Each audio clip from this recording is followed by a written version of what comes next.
आज हम बना रहे हैं क्रिस्पी एग रोटी का पराठा। परफेक्ट क्रिस्पी ब्रेकफास्ट सिर्फ 2 चीज़ों के साथ बनाएंगे और सिर्फ 5 मिनट में ये रेडी हो जाता है। इतना टेस्टी फ्लेवरफुल था ये ब्रेकफास्ट। बिस्मिल्लाहिर्रहमानिर्रहीम। अस्सलाम वालेकुम गाइस, आई होप कि आप सब खैरियत से होंगे। आज हम बनाएंगे बहुत ही जल्दी बनने वाला ब्रेकफास्ट जो हेल्दी भी है, बच्चे बड़े सभी शौक से खाते हैं। तो आपने इस रेसिपी को ट्राई ज़रूर करना है और अपना फीडबैक देना है कि ये जल्दी बनने वाली रेसिपी आपको कैसी लगी। मज़ेदार सा ब्रेकफास्ट बनाने के लिए यहाँ पर मैंने एक बाउल ले लिया है और इसमें शामिल करेंगे 2 अंडे। आप 3 अंडे भी शामिल कर सकते हैं और साथ ही शामिल करेंगे 1 पिंच नमक और 1 पिंच चिली फ्लेक्स शामिल कर देंगे और इसको अच्छी तरीके से मिक्स कर लेना है। आपने एक चम्मच या कांटे की मदद से या फिर हैंड विस्क की मदद से अच्छे तरीके से बीट कर लेना है। इस तरह फॉर्मी सा हो जाना चाहिए। अब इसको करेंगे साइड पर और यहाँ पर मैंने एक प्लेट में तकरीबन आधा प्याज इस तरह स्लाइसिस में काट कर ले लिया है और आधा खीरा इस तरह काट लिया है और आधा टमाटर बीजों समेत इस तरह काट लिया है और 2 हरी मिर्चें बीज निकाल कर काट ली हैं, क्योंकि बीज थे तो ये बहुत ज़्यादा कड़वी हो जाती है, तो बीज निकालने से थोड़ा सा इसका कड़वापन कम हो जाएगा। ना हो इसके ऊपर डालेंगे तकरीबन ½ टीस्पून लेमन जूस। आपने आधा नींबू लेना है और इस तरह इसमें से थोड़ा सा आपने स्क्वीज़ करना है, मतलब कि आपको जितनी खटास पसंद है आपने उतना ही इसमें नींबू का रस शामिल करना है। नाउ 1 चुटकी नमक शामिल करेंगे और 1 चुटकी चाट मसाला शामिल करेंगे। चाट मसाले की जगह पे आप काली मिर्च भी शामिल करेंगे तो उससे भी इसका जायका बहुत ज़बरदस्त सा बन जाएगा। नाउ गाइज इसको अच्छे से मिक्स कर लेना है और इसको करेंगे साइड पर। और यहाँ पर मैंने एक फ्राई पैन ले लिया है और इसमें तकरीबन 1 टेबलस्पून ऑयल डाल लिया है और इसके ऊपर हमने जो अंडा फेंट के रखा था इस तरह पोर कर देंगे। और साथ ही मैंने एक रोटी ले ली है। जो नॉर्मल घरों में रोटी बनाई जाती है वो रात की पड़ी हो या फ्रेश पड़ी हुई हो, कोई सी भी आप रोटी ले लें और आप इस तरह इस अंडे के अंदर इसको डिप कर दें एक साइड से।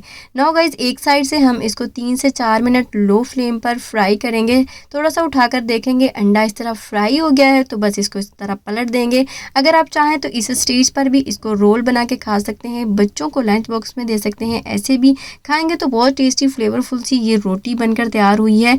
अब इसमें मैं थोड़ा सा ये सलाद जो मैंने बनाया था और इसको हेल्दी बनाने के लिए, कैल्शियम से भरपूर बनाने के लिए थोड़ा सा इसमें सलाद लगा दिया है। और आपको पता है प्याज जो है ये एंटीबैक्टीरियल है जो आपके जिस्म से जहरीले मादे को ख़त्म करता है, आपको बीमारियों से बचाता है।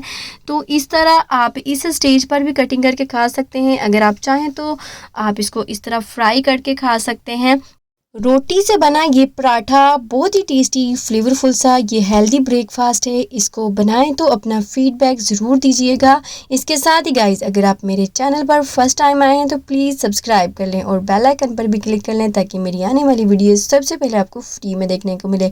और गाइस ये लाजमी बताया करें कि आप कहाँ कहाँ से मेरी वीडियो को वॉच कर रहे हैं।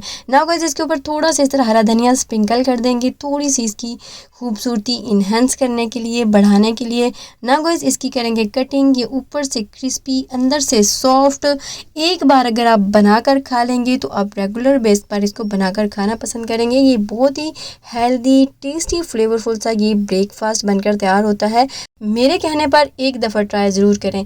अगर रात की बची हुई रोटी से भी आप अगर ये ब्रेकफास्ट बनाते हैं ना तो यकीन माने आपको मज़ा आ जाएगा। तो गाइज़ मुझे तो बहुत ज़्यादा मज़ा आया था। मुझे यकीन ही नहीं था कि ये इतना टेस्टी फ्लेवरफुल था, ये इस तरह का ब्रेकफास्ट बन सकता है। मैंने तो जस्ट ऐसे ही रेसिपी खुद से ट्राई की थी लेकिन मज़ा आ गया। अगर आपको पराठा पसंद नहीं है तो आपने जस्ट रोटी को अंडा इस तरह लगा के फ्राई कर लेना है और बस इंजॉय कर लेना है। Very simple. तो गाइस बच्चों से लेकर बड़ों तक सभी इस ब्रेकफास्ट को पसंद करेंगे। ट्राई करके ज़रूर बताइएगा कि कैसी बनी आपकी रेसिपी। और अगर पसंद आए तो लाइक, शेयर और फास्ट पकवान को सब्सक्राइब करना ना भूलिएगा। इसके साथ ही गाइस इजाज़त चाहेंगे, दुआओं में याद रखिएगा और अपना बहुत सारा ख्याल रखिएगा। अब मिलेंगे एक न्यू मज़ेदार रेसिपी के साथ, तब तक के लिए अल्लाह हाफिज़।